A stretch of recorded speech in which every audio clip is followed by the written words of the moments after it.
Thank you so much ma'am. खूप सारे कदाचित जनमानसाचे मिथ आहेत जे कदाचित आजच आपल्याला कळले की अरे हा आपण किती सिंपल गोष्ट समजत होतो, पण कदाचित ती तेवढी सिंपल नव्हती. त्याचा बघण्याचा आपला दृष्टिकोन कदाचित वेगळा हवा होता.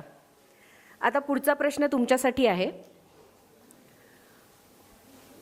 पटापट खाल्ल्याने फास्ट इटिंग काय होते? 1.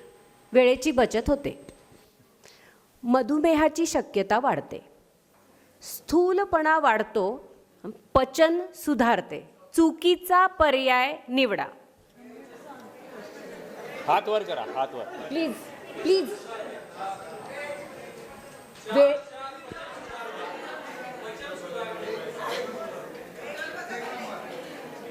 गुगली क्वेश्चन होता. तुम्ही म्हणलात ना आधी फारच सिंपल विचारताय म्हणून गुगली क्वेश्चन. वेळ वाचतो ना, पण चुकीचं काय आहे? पचन सुधारते, ते नाही सुधारत.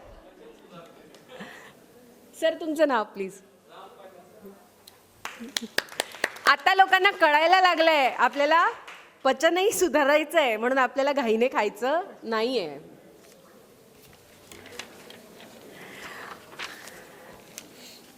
आता सगळ्या स्पीकर्सना मी थँक्यू म्हणते आणि आपण पुढच्या सेशनकडे वळूया. तज्ज्ञांच्या मार्गदर्शनानंतर आपल्या सर्वांच्या मनात प्रश्नांची चिलबिचिल आहे. त्याच्यासाठी मी तुम्हाला एक सूचना दिली होती. तुम्हाला जे काही प्रश्न वाटत आहेत ते तुमच्या कागदावर लिहा. आमचे इथे सहकारी उभे आहेत, त्यांच्यापर्यंत तुमचा कागद पोचवा. आम्ही त्यातले जेवढे शक्य आहेत त्या प्रश्नांना उत्तर देण्याचा प्रयत्न करू.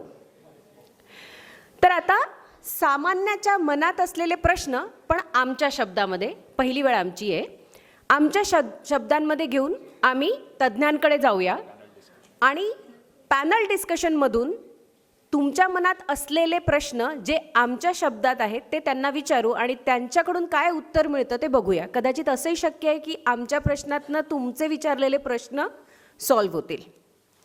तर आपल्या पॅनलसाठी आपल्याला लाभलेले जे वक्ते आहेत ते आहेत doctor Ajinkya Patil, doctor Kiran Muthe sir, doctor Sudarshan Nawal, doctor Shashikant Gajre sir, doctor Amit Rajput sir आणि शिल्पा जोशी मॅडम. पहिल्या प्रश्नाकडे येऊया डॉक्टर अजिंक्यसाठी. सगळ्यांनी ऐकलं type 1 diabetes, type 2 diabetes. Type 1 type 2 diabetes कोणत्या प्रकाराने वेगळे असतात? Thank you for the question. आता सोप्या भाषेत आपण आता मागच्या 3 तासात भरपूर डिस्कशन केलं इन्शुलिन रेझिस्टन्स या कन्सेप्टबद्दल. सो मी तुम्हाला एका सोप्या भाषेत ते समजावू इच्छितो. एक फॅक्टरी आहे, दुकानदार आहे, गिराईक आहे. फॅक्टरी भरपूर काम करते पण दुकानदार त्या फॅक्टरीतून सामान विकत घेत नाही, म्हणून गिराईकाला सामान मिळत नाही. याच्यात या दुकानदाराचा रेझिस्टन्स आहे, म्हणजे याला इन्शुलिन रेझिस्टन्स असं म्हणतो आपण. ज्याच्यात मग त्या दुकानदाराला एकतर दुसऱ्या माध्यमातून ते इन्शुलिन नाही तर माल मिळवावा लागतो. म्हणजे सोप्या भाषेत टाईप 2 डायबिटीसमध्ये काही प्रमाणामध्ये काही औषधांनी किंवा काही दुसऱ्या लाईफस्टाईल चेंजेसने हे मदत त्याला होते. याला आपण टाईप 2 डायबिटीस म्हणतो. पण टाईप 2 डायबिटीस म्हणजे टाईप 1 डायबिटीस नाही. टाईप 1 डायबिटीसमध्ये काय, ही फॅक्टरी काही कारणास्तव काम करणं बंद करते. आणि बऱ्याच वेळा आपली चुकीची समजूत आहे की आई आहे ते म्हणते, नाही तर आईला वडील रागवतात, आजोबा रागवतात की तू काहीतरी चुकीचं खाऊ घातलं, तू रोज पैसे देते, बाबा पैसे देतात म्हणून बिस्किट खातो, पुड्या खातो म्हणून त्याला टाईप 1 डायबिटीस झालं. ते चुकीचं. टाईप 1 डायबिटीस हे प्युअरली एका अपघातासारखं असतं. त्याचे काही कारणं आहेत, ऑटो इम्युन याला कंडिशन असं म्हणतो आपण. तर ते कारणांबद्दल आपण नंतर बोलूया. पण टाईप 1 डायबिटीस म्हणजे इन्शुलिनची कमतरता, याला आपण टाईप 1 डायबिटीस असं म्हणतो. पुढचा प्रश्न मी विचारते मुठे सरांसाठी. मला वाटतं सगळ्यांना कळलं असेल की टाईप 1 आणि टाईप 2 मध्ये नेमका फरक काय असतो. सर, प्रत्येक स्थूल व्यक्तीने आपलं वजन कमी करायलाच हवं का? याच्यामध्ये स्थूलपणा म्हणजे नक्की काय आहे ते आधी लक्षात घेतलं पाहिजे. जर तुम्ही फक्त बॉडी मास इंडेक्स जर पाहिला तर बॉडी मास इंडेक्स तुमचं सगळ्या शरीराचं वजन मोजतो, पण ही चरबी कुठे साठवलेली आहे याच्याबद्दल तो काही सांगत नाही. तर तुमच्या अवयवांभोवतीची चरबी साठवलेली असते, विसरल फॅट, दॅट इज डेंजरस. म्हणजे लिव्हर भोवतीची चरबी, पॅनक्रियास भोवतीची चरबी ही जी असते ती डेंजरस असते. स्थूल व्यक्ती जर तुम्ही घेतली तर त्यातले 20% तरी लोक असे असतात ज्यांच्या अवयवांच्या भोवती चरबी नसते. तर हे लोक यांना मेटाबॉलिकली नॉर्मल हेल्दी ओबीज असं म्हटलं जातं. मोहो असं त्याला नाव आहे. या उलट आपल्या भारतातले बरेच लोक असे असतात, आपल्या भारतीय लोकांना यासाठी एक स्पेशल नाव दिलेलं आहे, थिन फॅट इंडियन्स. म्हणजे बाहेरून दिसायला काय हे लोक तेवढे स्थूल नसतात किंवा त्यांचं वजन तेवढं जास्ती नसतं, पण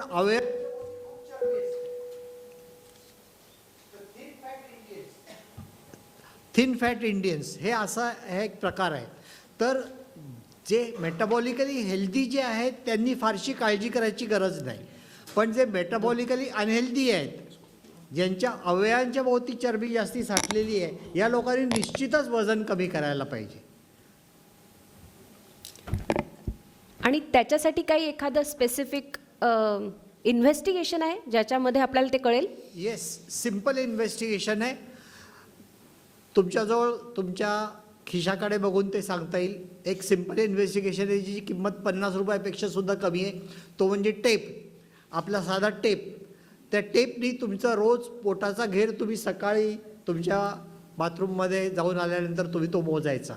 जर तो पोटाचा घेर पुरुषांमध्ये 90 सेंटीमीटरपेक्षा जास्ती असेल तर येस, चरबी जास्ती साठलेली आहे.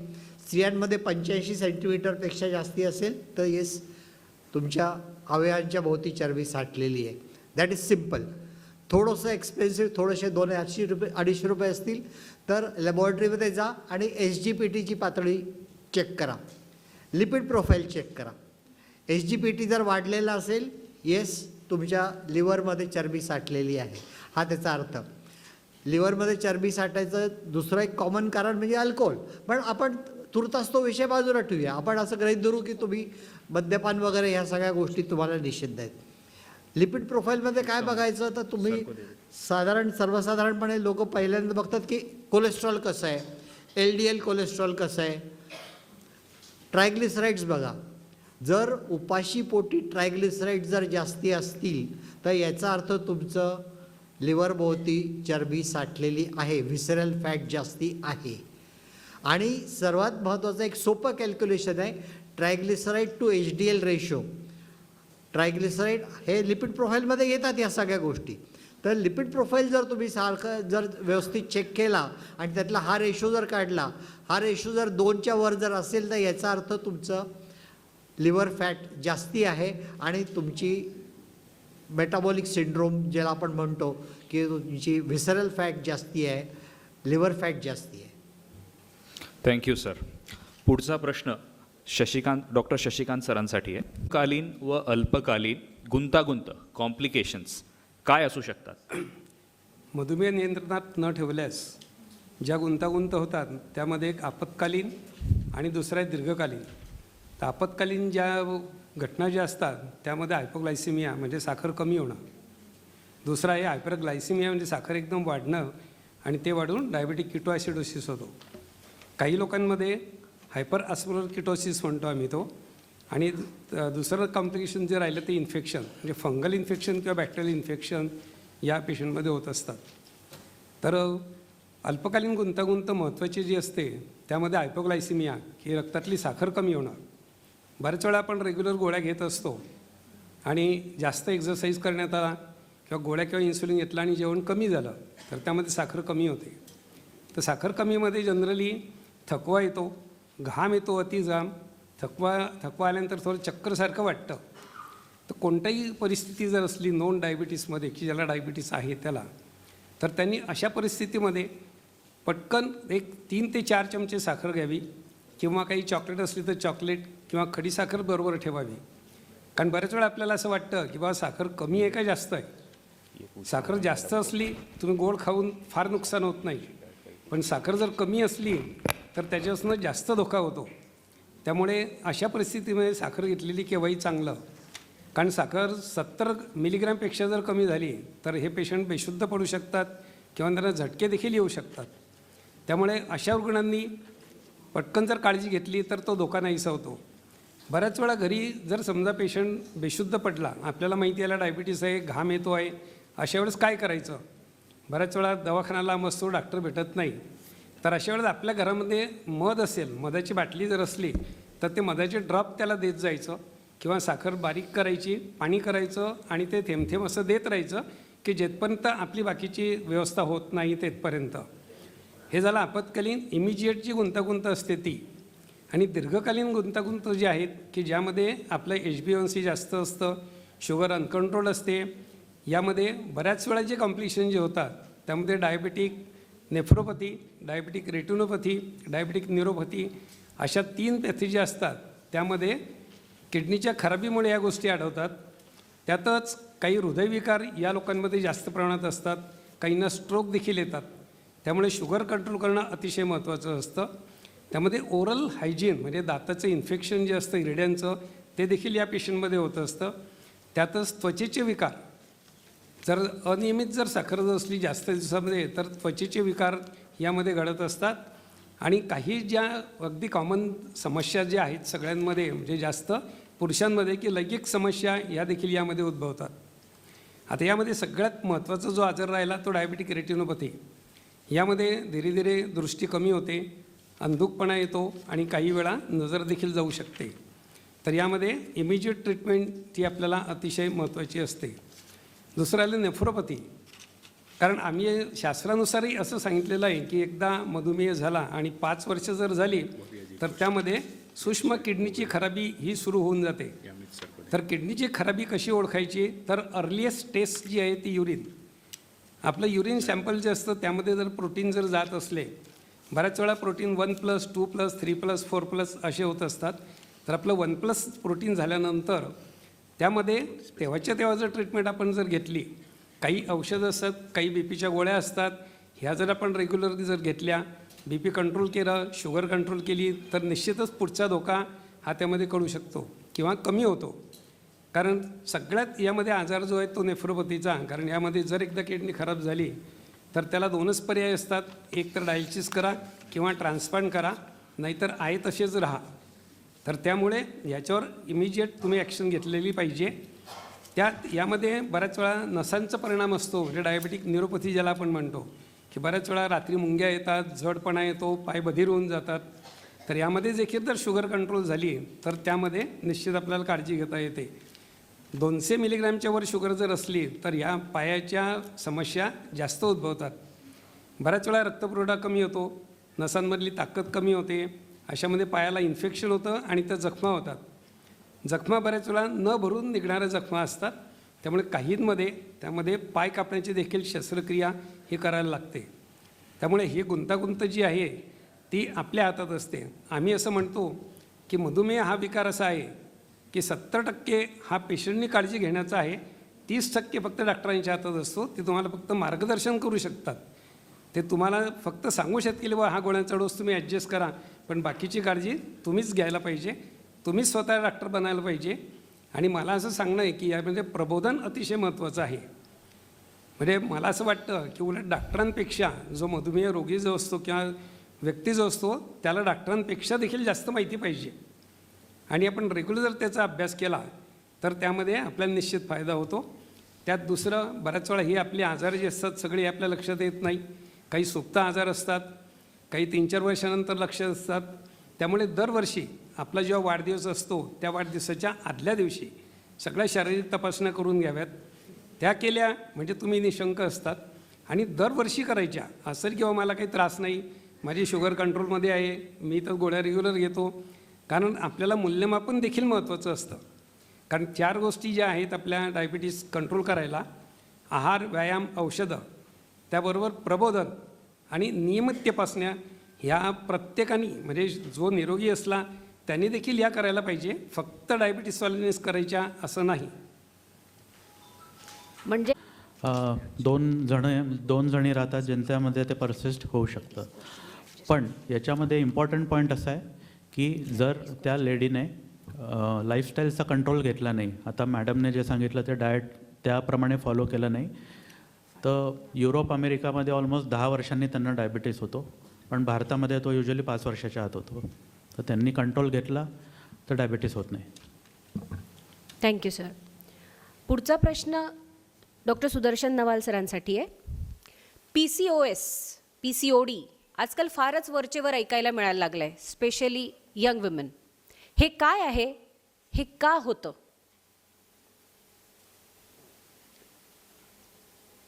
माईक.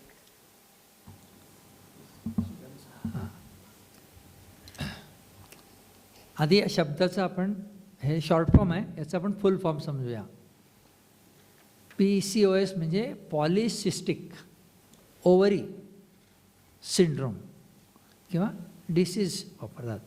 सिंड्रोम म्हणजे अनेक लक्षणांचा समूह आणि डिसीज म्हणजे डिसीज प्रोसेस. आपण आता PCOD असा शब्द वापरूया.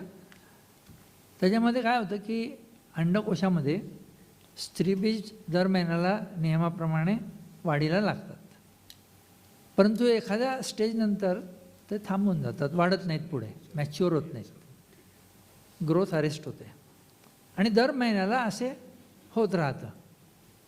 मग कालांतराने काय होतं की यांचा समुच्चय होतो. समुच्चय झाल्यानंतर काय होतं की त्याच्यातून चुकीचे हॉर्मोन्स यायला लागतात. स्त्रियांमध्ये पुरुषांसारखे हॉर्मोन्स आले नाहीत, पुरुषांसारखे बदल मग तिथे शरीराला घडायला लागतात, हळूहळू का असेना. मुळात काय होतं की सुरुवात कुठून होते, जसं मोठे सरांनी सांगितलं की सुरुवात इन्सुलिन रेजिस्टन्सपासून होते. काही जणांमध्ये जेनेटिक फॅक्टर्स असतात, साधारणतः 40 लोकांमध्ये 100पैकी, पण उरलेल्या 60 जणांमध्ये लाईफस्टाईलच्यामुळे ते इंड्यूस झालेले असतात, म्हणजे ॲक्वायर्ड, कमावलेले, म्हणजे काय दोष कमावलेले, आणि त्याच्यामुळे इन्सुलिन रेजिस्टन्स होतो. इन्सुलिन रेजिस्टन्समुळे जे स्त्रीबीज मॅच्युअर व्हायचे असतात त्यांची ग्रोथ अरेस्ट होते. त्याच्यामुळे काय होतं की पुरुषांसारखे हॉर्मोन्स वाढतात, म्हणजे टेस्टोस्टेरोन वाढतात. मग अंगावर चुकीच्या ठिकाणी केसही येतात, स्थूलपणा येतो, पाळीमध्ये डिस्टर्बन्सेस होतात, पिंपल्स वगैरे येतात, त्वचेवर चट्टे पडतात काळेशे, कधी मस येतात नवीन, आणि अशा तऱ्हेने एक एक त्याचे कॉम्प्लिकेशन्स होतात. आणि मुख्य करून म्हणजे असं की जवळजवळ वंध्यत्वासाठी येणाऱ्या स्त्रियांपैकी 55% स्त्रियांना PCOS असतो. पूर्वीच्या काळी ट्युबल ब्लॉक आणि इन्फेक्शन्स वगैरे जास्त होते, ते कमी झाले आणि आता PCOSचं प्रमाण वाढलं, लाईफस्टाईल बिघडली. मग भविष्यामध्ये सुद्धा याचे बरेचसे दुष्परिणाम असतात, संभावित कॉम्प्लिकेशन्स काय असू शकतात. सरांनी सांगितलं डायबिटीस, हायपरटेन्शन, ओबेसिटी आहेच त्याच्यासोबत येणारी. काही PCOSना ओबेसिटी नसते, त्याला लीन PCOS म्हणतात, पण बहुतेकांना ती असते. आणि मग तऱ्हेतऱ्हेचे कॅन्सर्स. म्हणजे समजा एखाद्या स्त्रीचं PCOS आहे, तिने ट्रीटमेंट घेतली, मूलबाळ झालं, हॅपी झाली, हॅपी झाल्यानंतर ती हॅपीच राहते आणि नंतर दुर्लक्ष होतं आणि मग शेवटी या आजारांपैकी कुठेतरी ते साखळीमध्ये अडकते आणि आपलं जीवनमान बिघडतं. याला PCOS म्हणतात.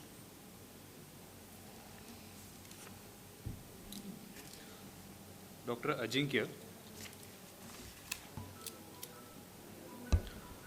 अजिंक्य, हे टाईप 1 मधुमेह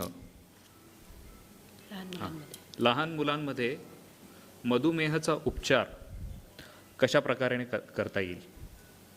सो आता जसं समजवलं की टाईप 1 आणि टाईप 2 हे पूर्णपणे डिफरंट, नाही तर वेगवेगळे प्रकार आहेत डायबिटीसचे.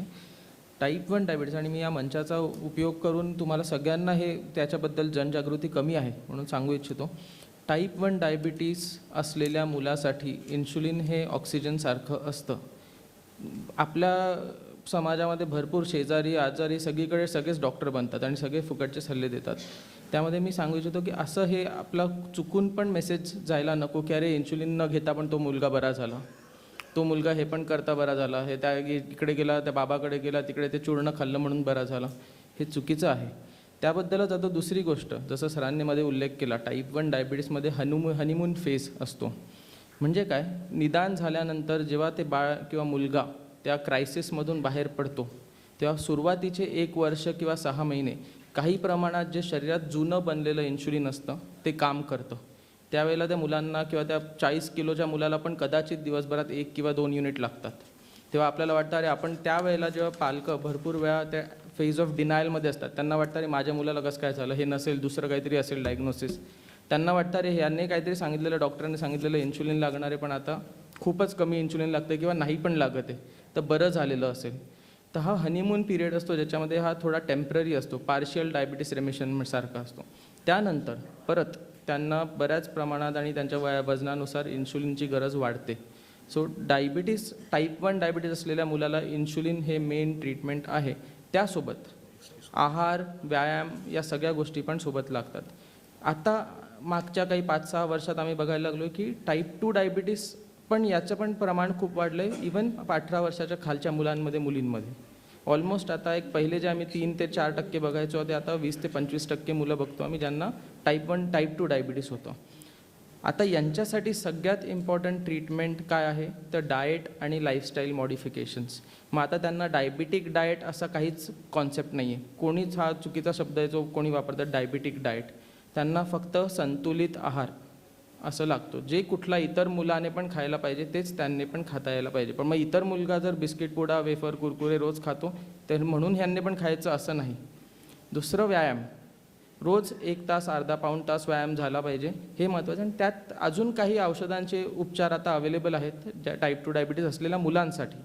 यामध्ये काही मोठ्यांमध्ये जे वापरले गेलेत काही वर्षांमध्ये मेटफॉर्मिन किंवा इतर जे सोपे औषधं आहेत ते पण आहेत.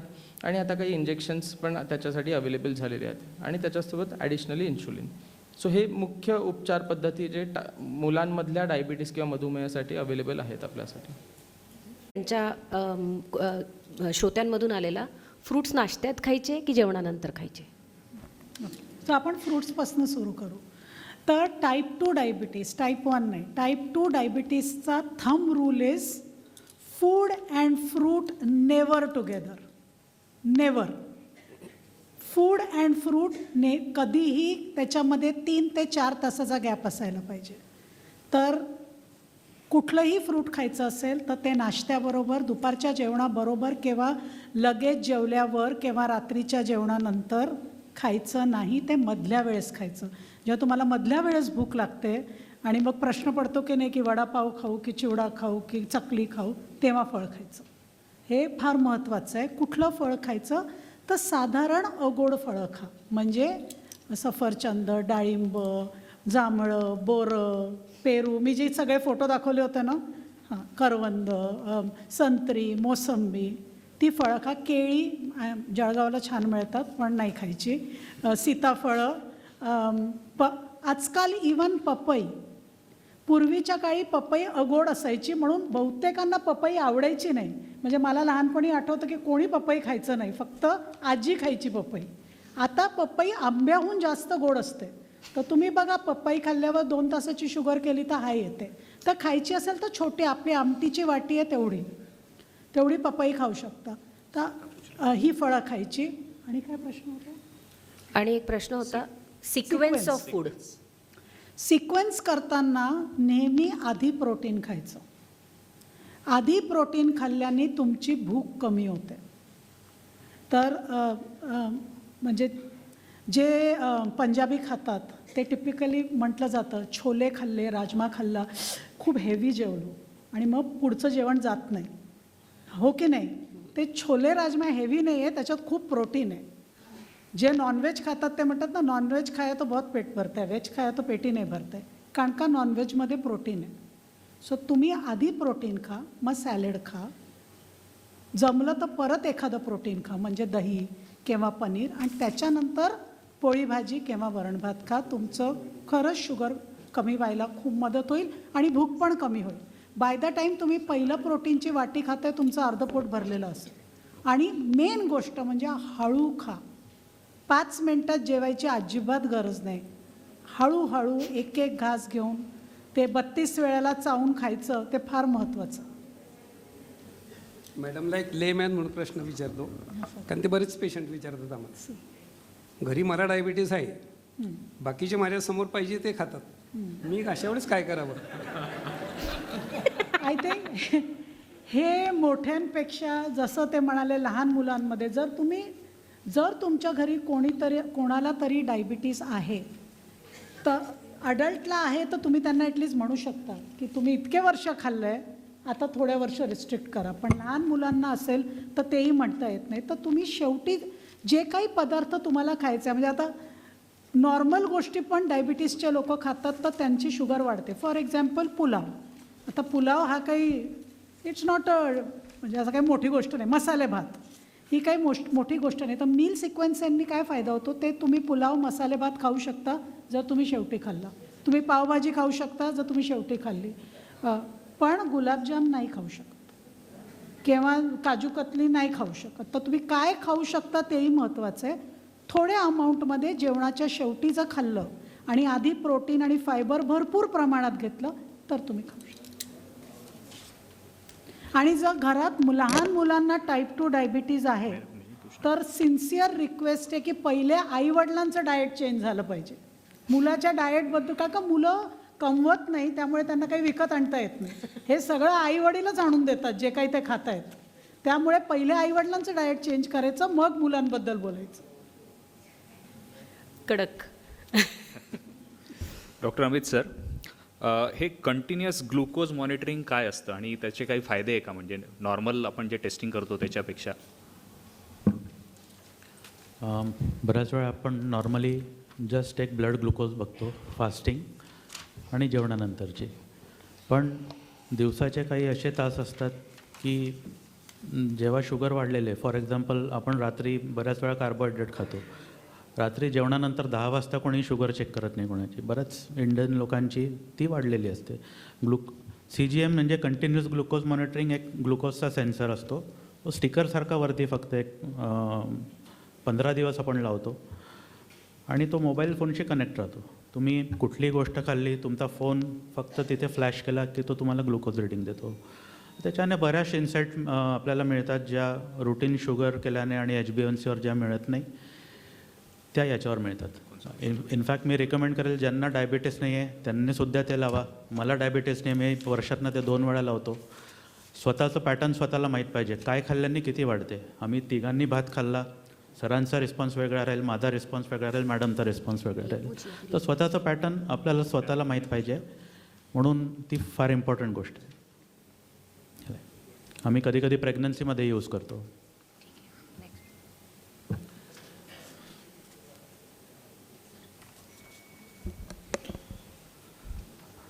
सुदर्शन सर, तुम्ही वंध्यत्वाबाबत उल्लेख केला मगाशी PCOD बद्दल बोलताना. तर वंध्यत्व निवारणासाठी कशा प्रकारचे वेगवेगळे उपाययोजना करता येतील PCOD संदर्भात?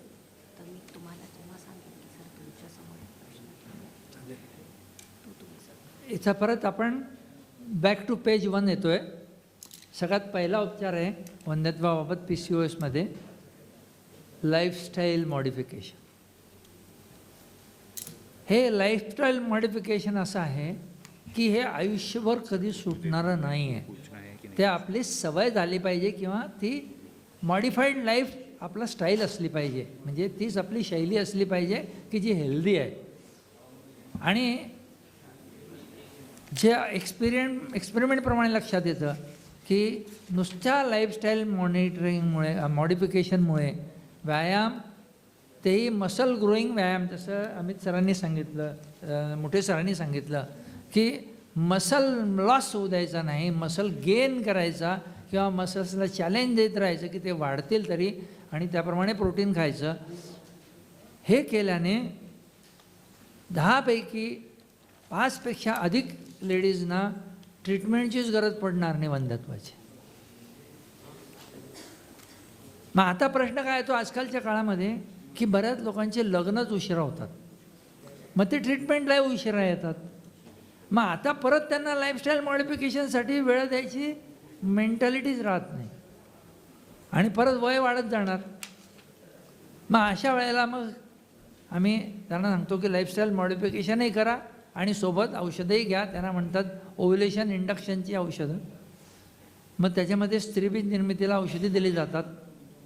ज्या लोकांना त्याच्यानेही फायदा नाही झाला तर त्या लोकांमध्ये मग गोनाडोट्रॉपिन्सचे इंजेक्शन्स देऊन आणि मग IUI वगैरे करून मग ट्रीटमेंट दिली जाते.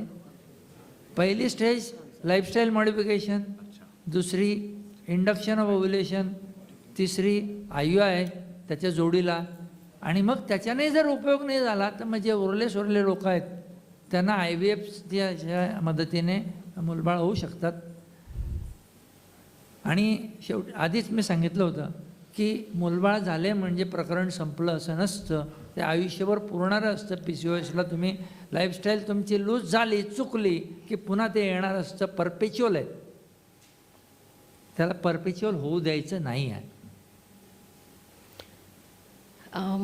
किरण सर, तुमच्यासमोर एक प्रश्न ठेवला आहे, त्या प्रश्नाचं उत्तर हवं होतं मुठे सरांना.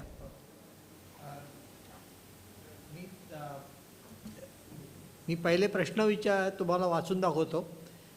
कितना भी एक्सरसाइज के बाद भी वेट लॉस नहीं होता because of high insulin resistance. Lifestyle modification के अलावा भी कोई मेडिकेशन से इंसुलिन रेजिस्टेंस कंट्रोल हो सकता है क्या?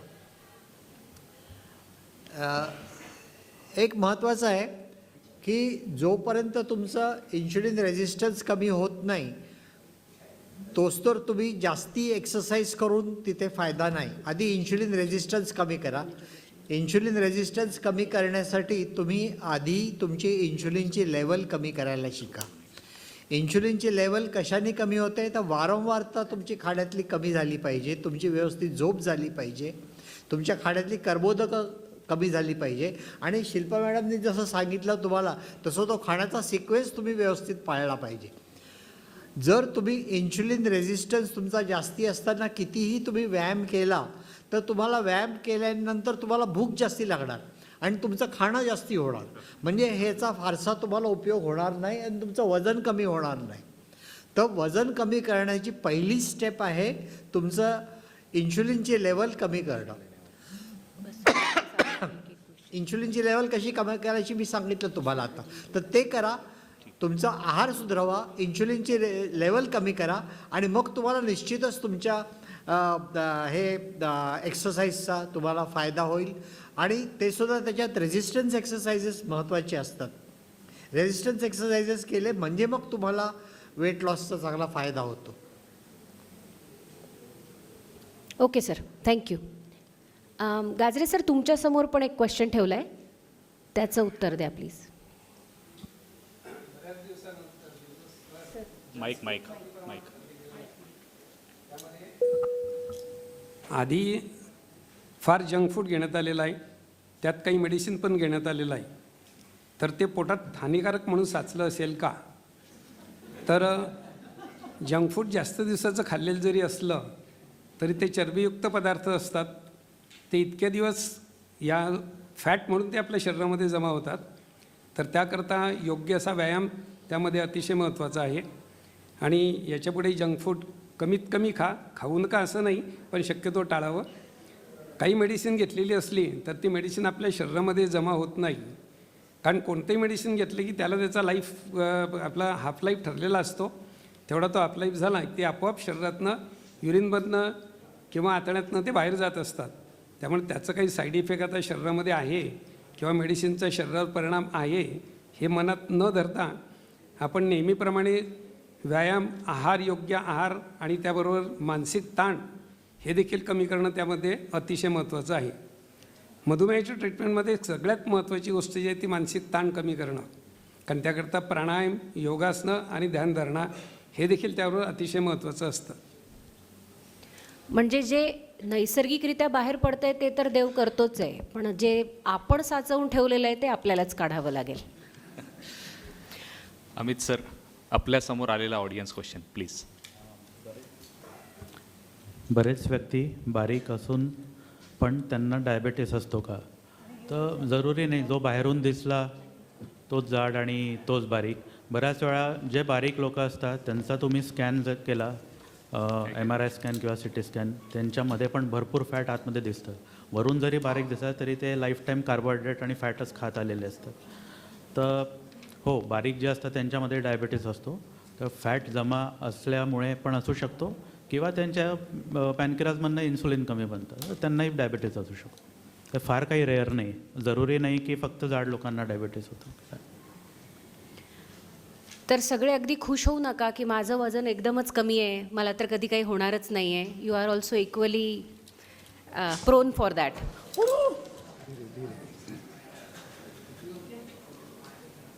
ठीक. पुढचा प्रश्न शिल्पा मॅम तुमच्या समोर ठेवलाय.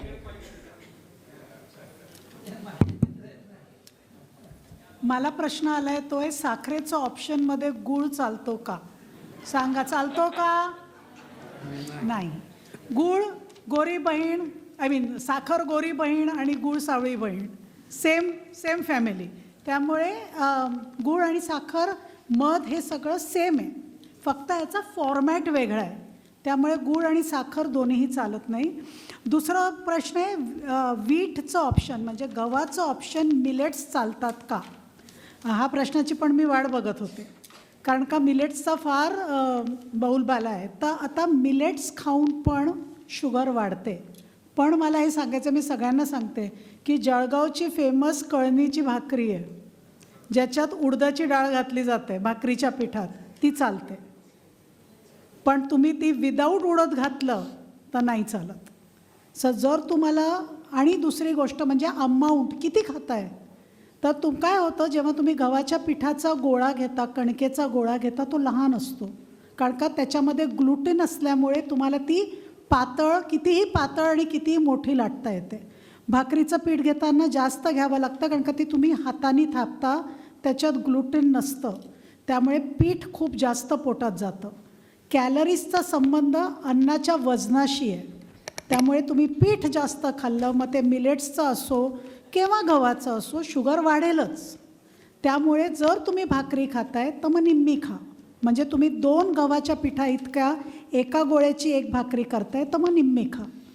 जर तुम्ही एवढ्याशा गोळ्याची भाकरी तुम्हाला करता येते, ती बिस्किटसारखी होते, तर पूर्ण खा. त्याच्यात म्हणजे एक पोळीला तो गोळ्याचा साईज महत्त्वाचा आहे. तुम्ही मिलेट्सचा खाताय, केव्हा गव्हाचा खाताय, केव्हा कळणाचा खाताय, त्यांनी फरक कमी पडतो, जास्त फरक वजनाने पडतो. मॅडम, एक माझा प्रश्न होता. मार्केटमध्ये बरेच प्रोटीन बिस्किट्स, प्रोटीन बार्स मंचिंगसाठी मिळतात, म्हणजे ते स्नॅकिंगसाठी. हो. Is it a good option? So आता ह्या ना, म्हणजे दिस इज ओपनिंग अ पॅन्डोराज बॉक्स. पण एनी विच वेज, जेव्हा तुम्ही प्रोटीनची वस्तू विकत घेता, मागे न्यूट्रिशनल लेबल असतं. प्रत्येक वस्तूच्या मागे न्यूट्रिशनल लेबल असतं, त्याच्यात कार्बोहायड्रेट आहे किती चेक करा. दुसरी गोष्ट, ते लेबल 100 ग्रॅम फूडचं असतं, तुमचं पॅकेट अर्धा किलोचं असेल तर हे नका समजू की मी अख्खं पॅकेट खाल्लं तर मला 10 ग्रॅम कार्बोहायड्रेट मिळत आहेत, असं समजू नका. तर ते मॅच करा. आणि त्याच्यातचं कार्बोहायड्रेट आणि त्याचा शुगरचा कॉलम वेगळा असतो. बऱ्याचशा प्रोटीन बारमध्ये शुगर असते, बऱ्याच म्हणजे जवळपास 90% प्रोटीन बार्समध्ये शुगर आहे, फक्त 10% प्रोटीन बार्समध्ये शुगर नाही आहे. जर शुगर नसेल तर वजनात म्हणजे वेट कंट्रोल मंचिंगसाठी वापरता येईल. पण जर त्याच्यात शुगर, सॉर्बिटॉल, फ्रुक्टोज, हाय फ्रुक्टोज कॉर्न सिरप, ऑलिगोफ्रुक्टोसॅक्राइड्स या नावाच्या साखर, या सगळ्या साखरेची नावं आहेत वेगळी वेगळी, या नावाच्या साखर असतील तर मग त्यांनी वजन वाढेल, कमी नाही होणार. म्हणजे पॅकेटच्या समोर जे लिहिलं आहे त्यापेक्षा जास्त महत्त्वाचं आहे मागे काय लिहिलं आहे. ते मागे लिहिलेलं वाचणं ते तुमच्यासाठीच लिहिलं आहे, आणि सरकार अशी अपेक्षा करते की तुम्ही ते वाचून वस्तू विकत घ्याल, जे तुम्ही करत नाही आहात. तर सरकारचा मान ठेवा आणि त्या वस्तू वाचायला लागा. आपण आजच्या सेशनचा शेवटचा एक प्रश्न घेऊया, आणि जे प्रश्न विचारता नाही आलेत ते आपल्याला जमलं तर वेळेअभावी आपण आता नाही घेत आहोत, नंतर तुम्ही पॅनलिस्टसोबत बोलू शकता. डॉक्टर अजिंक्य, मला प्रश्न विचारायचा आहे. आजकाल चाइल्डहूड ओबेसिटीचं प्रमाण फार वाढलं आहे, आणि मला असं वाटतं जर लहानपणी आपण त्या गोष्टींवर जरा काही आवर घातला तर मोठ्यापणी तेवढा प्रॉब्लेम होणार नाही, असं काही होईल का? आणि आत्ता मुलांना कसं त्याच्याशी डील करायचं आहे? सो जसं शिल्पा मॅडमने पण सांगितलं की आपल्याकडे ते एकदम खात्यापित्या घरचा बच्चा म्हणजे हेल्दी बच्चा असं म्हणतात. तर तसं ॲक्च्युली, आणि आपल्या घरांमध्ये अजून एक चुकीचा म्हणजे हा गैरसमज आहे की लहानपणाचा लठ्ठपणा तो चालला जाईल, मोठा होईल तेव्हा तो कमी कमी होत जाईल. तर तसं नाही आहे. अभ्यासांमध्ये रिसर्चमध्ये असं सापडलं की 70% मुलं जे लहानपणी लठ्ठ असतात ते मोठ्यापणी नाही तर त्यांच्या मोठ्या झाल्यावरती पण ते लठ्ठपणा त्यांच्या टिकून राहतं. सो आपल्याला याच्यासाठी बेस्ट ट्रीटमेंट हे प्रिव्हेन्शनच आहे. त्यासाठी IAP इंडियन अकॅडमी ऑफ पीडियाट्रिक्सचं एक ब्रीदवाक्य आहे, आम्ही जे सिम्पल भाषेत, आता त्याच्यासाठी नाही तर वेगळं एक लेक्चर घ्यावं लागेल मॅडमचं, पण त्याला आपण सोपं मंत्र म्हणतो 9-5-2-1-0. 9-5-2-1-0 म्हणजे काय? 9 तास अनइंटरप्टेड स्लीप पाहिजे. कारण आपल्या बॉडीचं बायोलॉजिकल क्लॉक वेगळं असतं. आपण जरी 12 वाजता झोपायचं ठरवलं तरी 10 वाजता आपलं शरीर म्हणतं की झोपायला पाहिजे. त्या व्यतिरिक्त नाही तर त्याच्या पुढे झोपायला लागलो की स्ट्रेस हॉर्मोन्स बनायला लागतात जे आपल्या बॉडीमध्ये वेट वाढवायचा प्रयत्न करतात. परत 5 म्हणजे काय? किमान दिवसातून किमान 5 भाज्यांचं आणि फळांचं सेवन झालं पाहिजे. सो 5 ते 2 म्हणजे काय? आताच्या वयामध्ये मुलांमध्ये प्रत्येक इवन 6 महिन्याचं पीडियाट्रिक वॉर्डमध्ये फिरले तर एक 9 महिन्याचं पोरगं पण यूट्यूबवरती रील्स स्वॅप करत असतं. तर 2 तासापेक्षा अधिक स्क्रीन टाईम कुठल्या पण प्रकारचा मिळाला नाही पाहिजे. आणि प्रामुख्याने जेवण करताना TV किंवा फोन बिलकुल हातात दिला गेला नाही पाहिजे. जेवण करावं म्हणून TV फोन देणं हे अत्यंत चुकीचं आहे. मग एक म्हणजे काय? हे सगळ्यात महत्त्वाचं, किमान 1 तास आउटसाईड म्हणजे क्रीडा कुठला पण खेळ कुठला पण ज्याच्यामध्ये घाम फुटेल, दम लागेल असा प्रकारचा खेळ. आणि सगळ्यात शेवटचं 0 काय? तर 0 सेवन कुठल्या पण गोड किंवा साखर गूळ मधयुक्त पदार्थांचं हे पूर्णपणे दिवसभरात झालं पाहिजे. आता शुगर फ्री म्हणजे कार्ब फ्री नाही. तर म्हणजे तुम्ही शुगर फ्री बिस्किट खाल्ले म्हणजे झालं काम असं नाही. शुगर फ्रीमध्ये तरी पण कार्ब्स असतात, तरी पण पाम ऑइल असतं, तरी पण इत्यादी खराब गोष्टी असतात. तर जसं मॅडम म्हटले आपल्याला लेबल स्मार्ट बनायचं आहे. वस्तूंच्या मागे काय लिहिलं आहे ते वाचा आणि त्याच्यावरनं पुढे ठरवा. पण जरी हे सगळं सांगितलं, हे सगळं सस्टेनेबल नाही आहे. म्हणजे असं आपण तुम्ही तुमच्या मुलांना कधी सांगू नाही शकणार की आता बर्गर सोडलं आहे ना तर आयुष्यभर बर्गर नको खाऊ. कधीतरी एखाद दिवस मध्ये 15 दिवसात एकदा किंवा 7 दिवसात एकदा चीट डे असं असणं गरजेचं असतं. त्यांना प्रमाणात जर ते आपण दिलं तर त्याच्यात काही नुकसान नाही आहे. औषधं किंवा सर्जरी हे लहानपणामध्ये फक्त त्या मुलांसाठी अवेलेबल आहे ज्यांना ऑलरेडी काही कॉम्प्लिकेशन सुरुवात झाली. म्हणजे चरबी, लिव्हरच्या आजूबाजूला चरबी जमायला लागली आहे, काही ट्रायग्लिसराइड्स कोलेस्ट्रॉलमध्ये काही खराबी दिसायला लागली आहे, शुगर्समध्ये काही खराबी दिसायला लागली, तर त्यांच्यासाठी किंवा ज्यांना मॉर्बिड ओबेसिटी म्हणजे एक्स्ट्रीम लेवल ऑफ लठ्ठपणा आहे त्यांच्यासाठी काही औषधं अवेलेबल आहेत.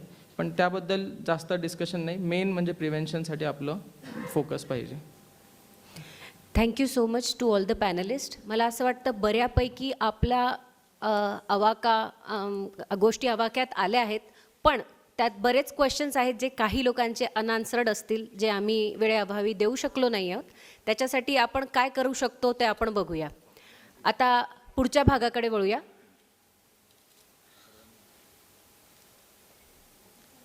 सर्वांनी रविवारी वेळ काढून इथे इतका वेळ बसले, एक आपल्या स्वतःसाठी टाळ्यांचा गजर असू द्या.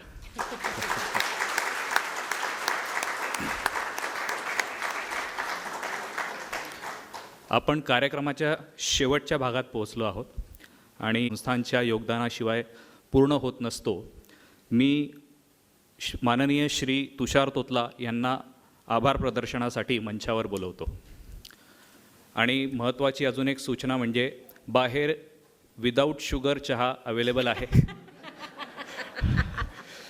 त्याचा आस्वाद घ्यावा. मिसगाईड कमी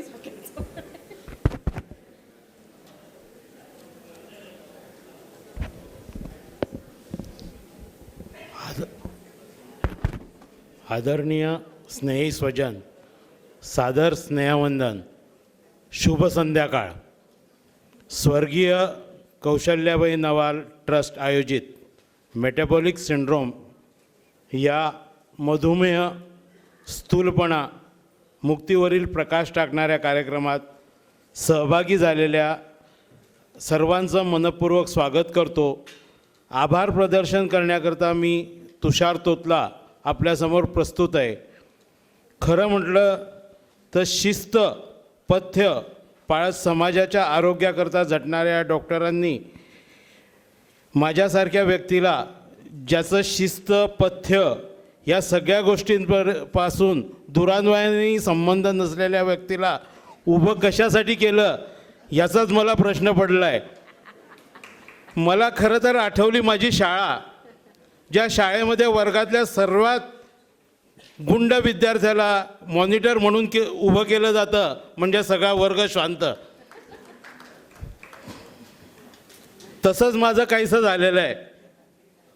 फिटनेस, शिस्त आणि पथ्य काय असतात या तिन्ही गोष्टी आम्ही लहानपणापासून पाहत आलो आहे, अनुभवत आलो आहे. ती अशी व्यक्ती म्हणजे डॉक्टर सुदर्शन नवाल, अर्थात माझे मामाजी, ज्यांच्या पुढाकाराने आजचा हा कार्यक्रम आयोजित करण्यात आला आहे. गेले 3 तास आपण सर्व ज्या पॅनलिस्ट डॉक्टरांचं उद्बोधन, मार्गदर्शन ऐकत आहोत, असे आमचे आजचे सर्व पॅनलिस्ट, विशेष करून मुंबई येथून आलेल्या आहारतज्ञ डॉक्टर शिल्पा जोशी, जळगाव येथील डॉक्टर किरणजी मुठे, डॉक्टर शशिकांतजी गाजरे, डॉक्टर अजिंक्यजी पाटील, डॉक्टर अमितजी राजपूत आणि डॉक्टर सुदर्शनजी नवाल, या सर्वांचं स्वर्गीय कौशल्याबाई ट्रस्टच्या वतीने मी ऋण व्यक्त करतो. मल्टीमीडिया फीचर्सच्या टीमने हा कार्यक्रम यशस्वी करण्याकरता जीवापाड मेहनत घेतली. त्या पूर्ण टीमचं देखील मनपूर्वक आभार. माननीय श्री जिल्हाधिकारी डॉक्टर आयुषजी प्रसाद यांचे देखील, ज्यांनी हा सभागृह या कार्यक्रमासाठी उपलब्ध करून दिला. आभार सर्व इलेक्ट्रॉनिक मीडिया आणि प्रिंट मीडिया यांचे देखील. आभार आभार आनंदजी शर्मा यांचं, ज्यांचं डिजिटल मीडियाच्या माध्यमातून आम्हाला या कार्यक्रमासाठी मदत झाली. आभार श्री प्रीतमजी लाठी यांचे देखील, ज्यांनी या कार्यक्रमाकरता टेक्निकल सपोर्ट दिला, त्यांचं देखील मनपूर्वक आभार. नवाल मल्टीस्पेशालिटी हॉस्पिटलच्या सर्व स्टाफचं देखील मनपूर्वक आभार. यानंतर कार्यक्रमाचा समारोप हा राष्ट्रगीताने होईल. सर्वांना विनंती आहे की राष्ट्रगीतासाठी उभं राहायचं.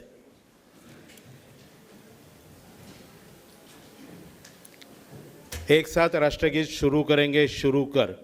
जनगण मन अधिनायक जय हे भारत भाग्य विधाता.